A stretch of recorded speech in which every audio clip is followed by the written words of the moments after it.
Welcome back. U.S. Republican presidential candidate Donald Trump has boasted about his frontrunner status throughout the campaign, but a new poll shows he'd better start looking over his shoulder because someone is gaining on him. That someone is Texas Senator Ted Cruz. Senior Washington correspondent Joe Johns has more on the race and the latest controversial remarks from Trump. And you see Hillary, I mean, did you watch that? What happened to her? No, she's terrible.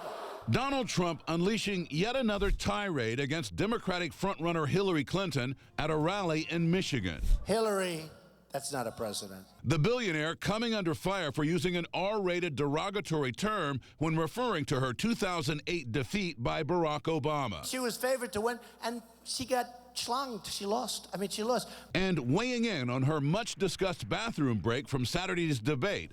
I know where she went. It's disgusting. I don't want to talk about it. No, it's too disgusting. Don't say it. It's disgusting. Trump then going after Clinton's claim that ISIS is propagandizing the GOP frontrunner. Donald Trump is on video, and ISIS is using him on the video to recruit. And it turned out to be a lie. She's a liar. Clinton's press secretary doubling down. It is a confirmed fact that the footage of Donald Trump making those hateful comments earlier this month was played all across the Middle East. Trump also discussing the controversy over Vladimir Putin's praise and allegations that the Russian president has ordered the killing of journalists. They said, oh, Trump should have been much nastier. That's terrible.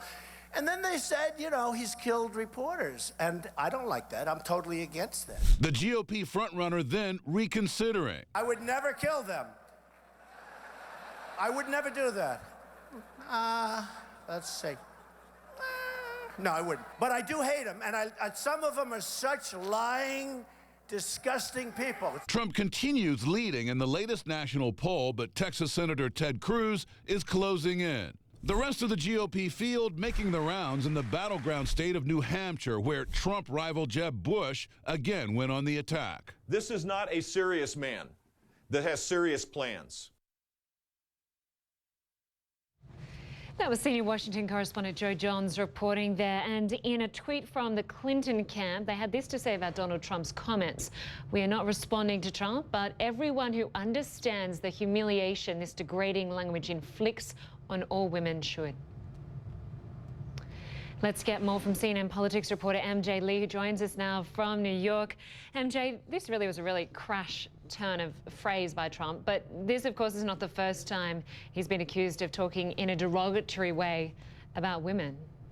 Well, look, this does certainly appear to be a pattern of behavior now with Donald Trump making disparaging comments about women, whether it's Fox News host Megyn Kelly. We all remember when Donald Trump had an interesting choice of words that seemed to refer to a woman's menstrual cycle.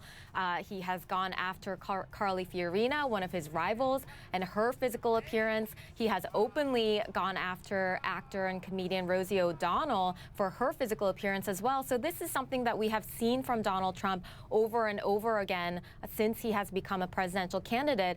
And last night, as you mentioned, going after Hillary Clinton, using a vulgar Yiddish term to describe her defeat by Barack Obama in 2008, and then saying that the fact that she was late on getting onto the debate stage over the weekend because she was apparently taking a bathroom break, saying that that was, quote, disgusting. So interesting line of attack coming from Donald Trump. I have to tell you, Linda, this is probably not going to hurt Donald Trump in the way that it would hurt any other politician. This is something that we have seen in the 2016 cycle so far, where Trump has said disparaging things, has said things that are potentially offensive, and it doesn't really hurt him with his core base of supporters because they actually love the fact that he is so politically, doesn't care about being politically correct, rather, and that is a part of his appeal. Well, that's right. He seems to continue to find himself having a boost in the polls after saying something controversial.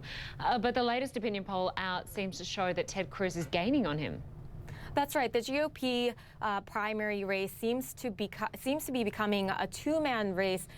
Donald Trump now at 28%, and Ted Cruz right behind him at 24%. So really closing the gap between himself and the front runner. And look, we have known for a while that Ted Cruz really could give Donald Trump a run for his money. And I think the important thing to keep in mind, obviously, the Republican nominating process is not a national contest. It's a state-by-state process. So what happens on February 1st when voters go to vote in the Iowa caucuses? Is Ted Cruz going to be the winner? And if, in fact, he is, that could actually put him in a good position to make the case for him to be the nominee and to win more states going down the road. So not only is it important to watch the early states, but see what happens heading later into February and into March and later in the spring. That is a good point. MJ Lee, thanks so much for joining us. We appreciate it. Thanks.